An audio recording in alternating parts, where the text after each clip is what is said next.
A veces migrar no empieza cuando se cruza una frontera, sino cuando el corazón entiende que ya no puede quedarse. Bienvenidos a Voces en Tránsito, un podcast que aborda la migración venezolana hacia Colombia y Estados Unidos a través de historias de partida, adaptación y esperanza, porque detrás de cada trayecto hay una voz que merece ser escuchada.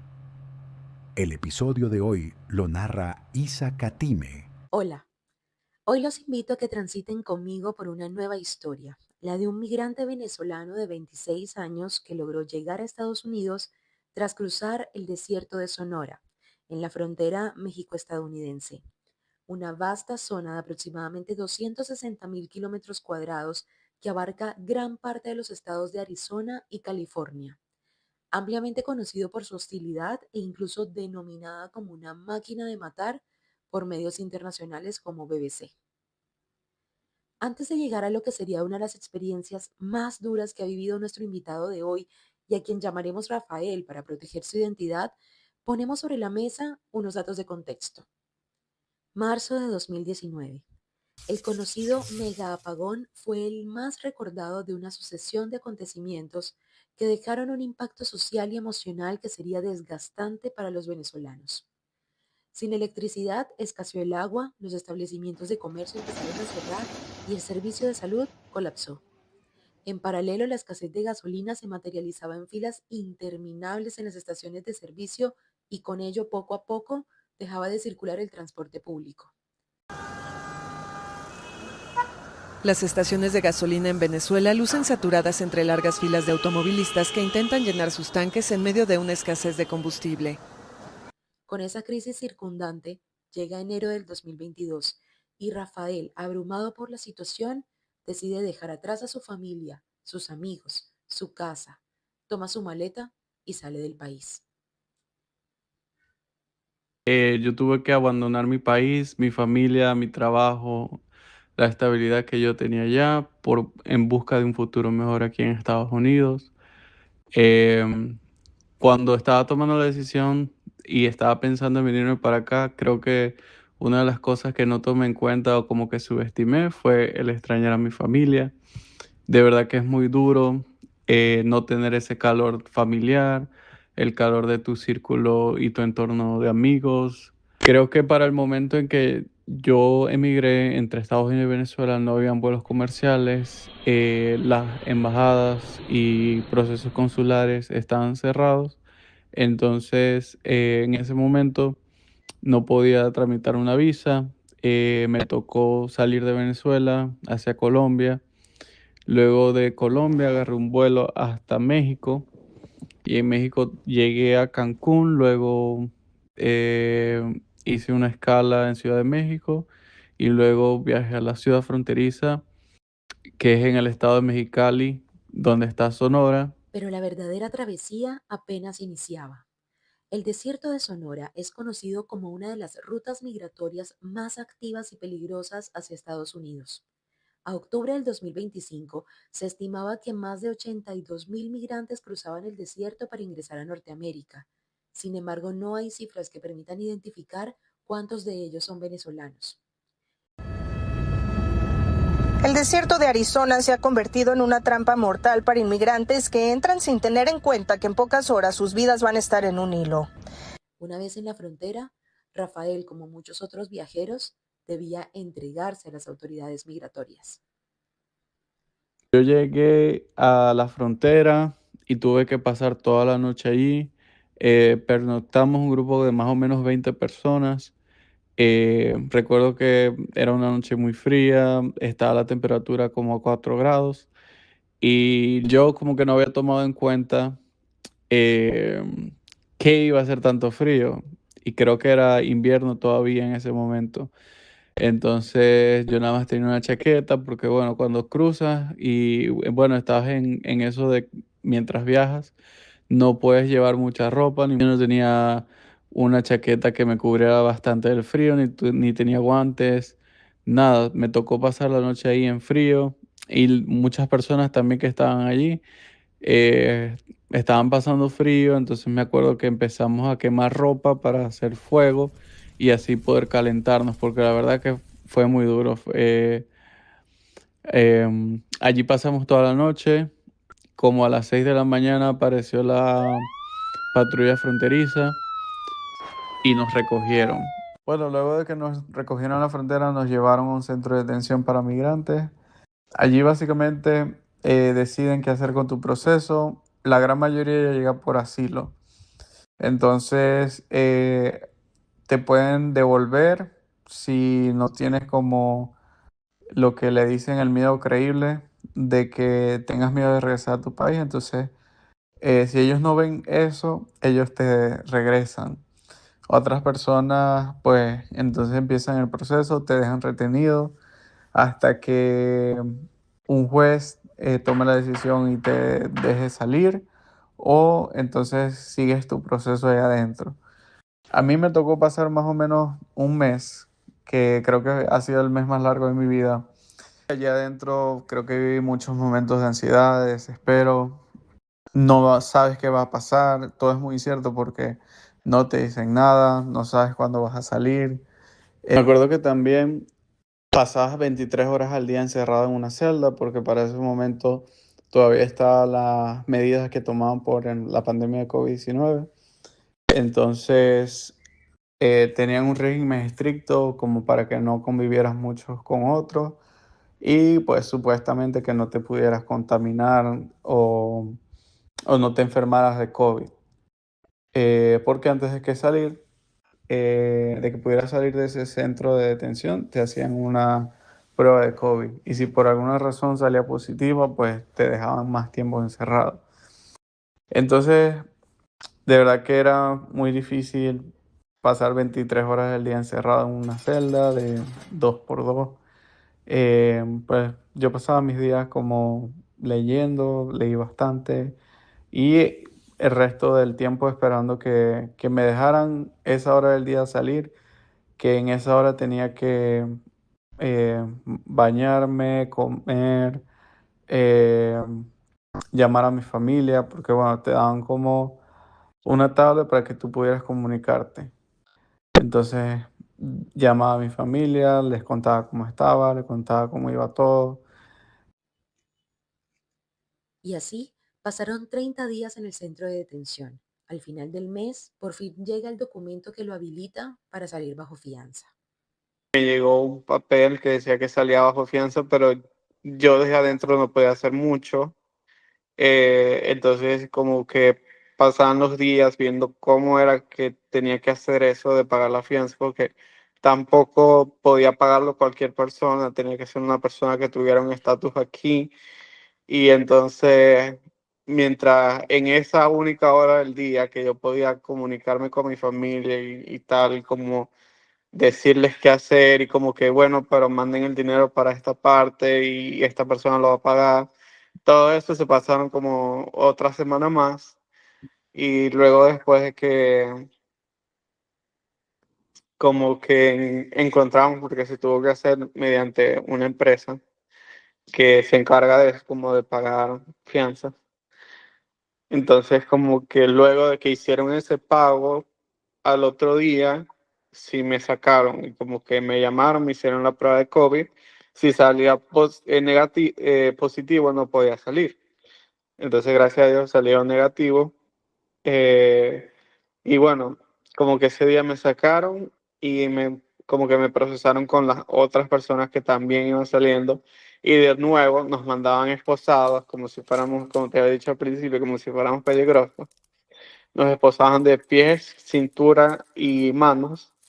Y entonces me montaron en un bus y nos saltaron en un centro, en un refugio. En Arizona existen 5 centros de detención de los servicios de inmigración y aduanas ICE, donde los migrantes permanecen días, meses o hasta años mientras se resuelve su situación en el país, bien sea para salir bajo fianza o ser deportados a su país de origen. Hay firmas legales incluso que se encargan de acompañar al migrante en su proceso y pagan la fianza. Cuando la respuesta positiva de ingreso a Estados Unidos llega, cada migrante recibe una planilla, un pase directo para ser trasladado a un refugio donde se espera pueda terminar de resolver su situación. en ese refugio te ayudan como si, por lo menos yo no tenía nada de ropa, o sea, nada, porque mi ropa, o sea, como que, como te he dicho, cuando cruzas no puedes pasar con muchas cosas. Y yo nada más tenía un bolso y ese bolso migración me lo botó.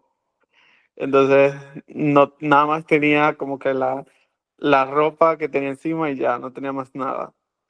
Y eh, pues ese centro de detención, como que también, no me acuerdo si era como que mis zapatos estaban muy sucios porque yo había pasado por el desierto. Entonces, como que ellos te ayudan, como que si te hace falta algo de ropa o no sé qué, ellos te dan. Yo me acuerdo que agarré unos zapatos porque mis zapatos estaban horribles. Entonces, como que también te dan para que te bañes y ah, pases la noche ahí hasta que, si tienes los medios. Pero yo creo que no pasé la noche ahí, yo me fui a un motel. Como que porque al otro día, o sea, como que te reciben allí mientras tú resuelves como que para dónde vas, o si por lo menos yo tuve que comprar un vuelo porque yo estaba en Arizona. Entonces compramos el vuelo hasta Houston, pero salí al otro día, entonces por eso tuve que pasar la noche en un motel. Entonces, cuando salí, lo primero que hice fue llamar a mi familia por videollamada. Todos estaban contentos, ya después llamé a mis amigos, les conté, entonces el grabando que estaba bien, y al otro día sí pude viajar para acá, para Houston, que es desde donde he vivido en los últimos 3 años. Si bien no hay datos que puedan corroborar cuántos refugios de este tipo existen en Arizona, se sabe que la mayoría son operados por redes de ONGs, iglesias y coaliciones humanitarias. Estos sitios ofrecen ayuda temporal a solicitantes de asilo liberados por la patrulla fronteriza, un primer paso para un nuevo comienzo. Ahora desplacémonos a Houston, donde se consolida una de las colonias de migrantes venezolanas más fuertes y organizadas del país. De acuerdo con el Migration Policy Institute, para 2023 vivían aproximadamente 770.000 inmigrantes venezolanos en Estados Unidos. El 14% de esa población se concentraba en Texas y a nivel metropolitano Miami, Orlando y Houston reunían en conjunto 48% de los inmigrantes venezolanos del país.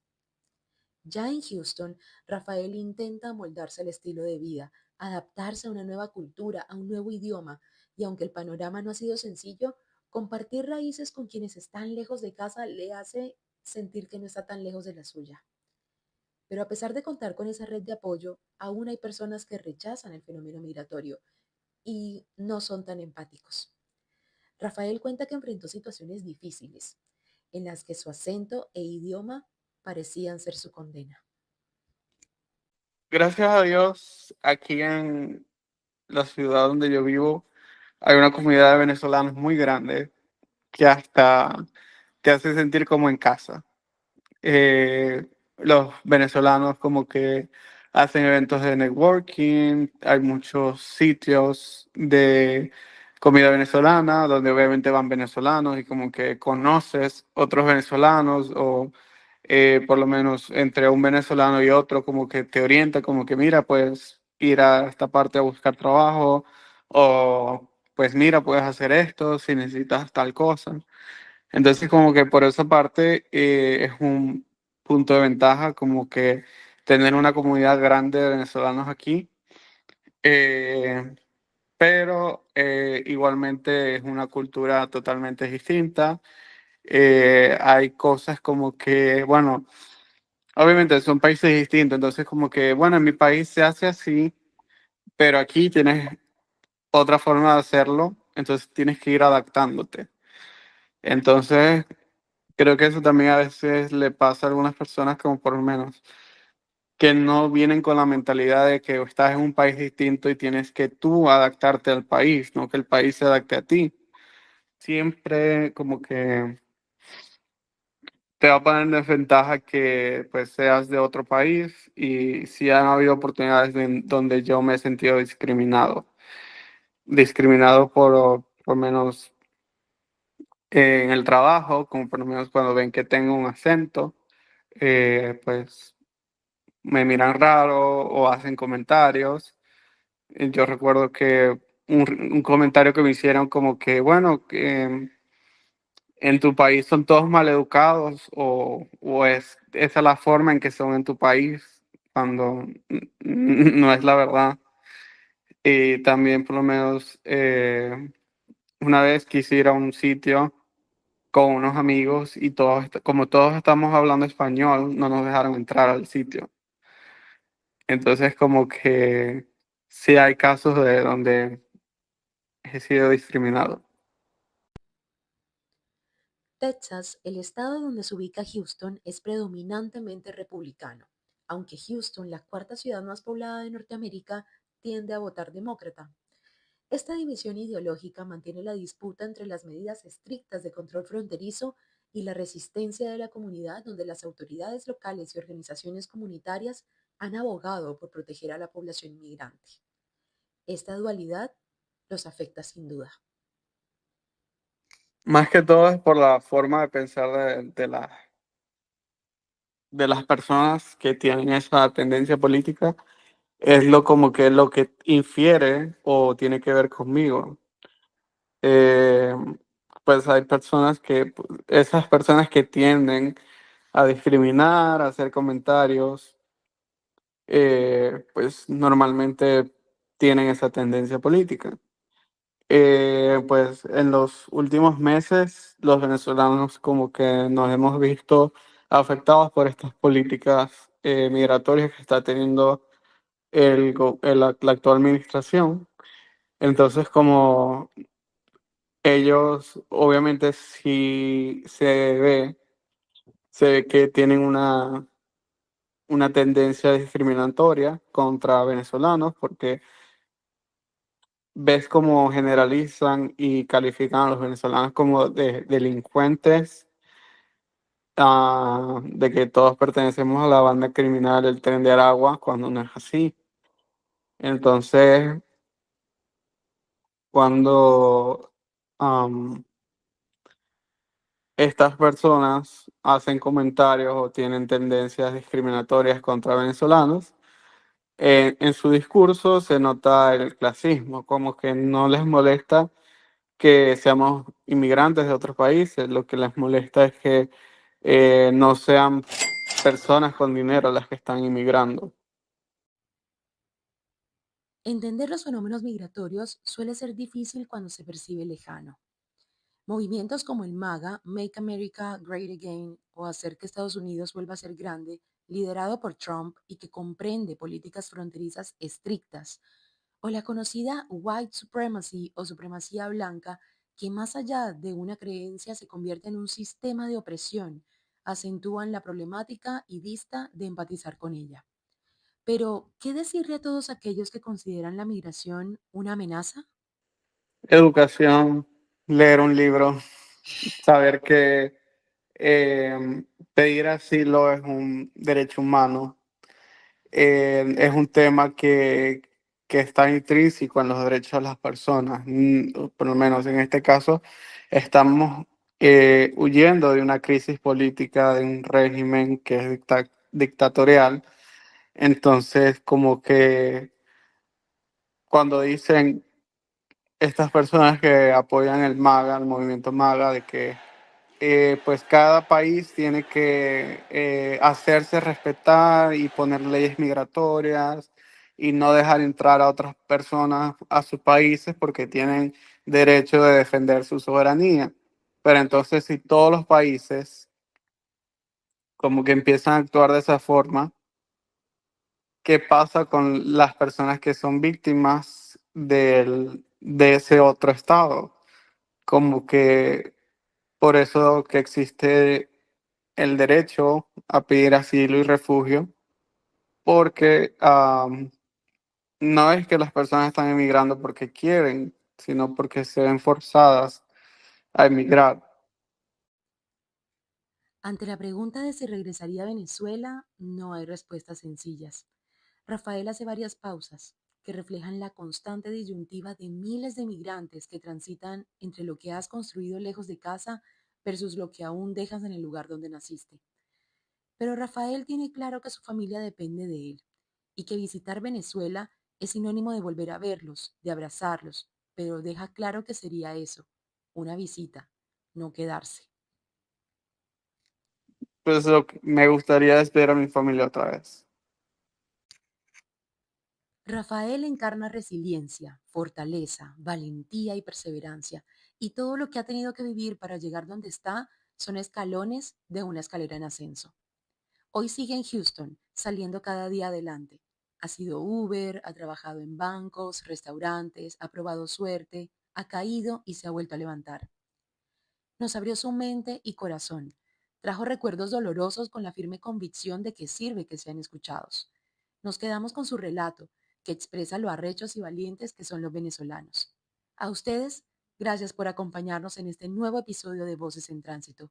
Esperamos lo hayan disfrutado, si es que es correcto el uso de esa palabra. Nos oiremos en un próximo episodio. Esto fue Voces en Tránsito, un espacio para escuchar historias que cruzan fronteras, pero también emociones, memorias, sueños. Porque al final, todos estamos, de alguna forma, en tránsito. Un agradecimiento especial a quienes participaron de este episodio. Esta historia fue escrita y narrada por Isa Katime, con base en la entrevista hecha a Rafael, nombre modificado a petición del entrevistado.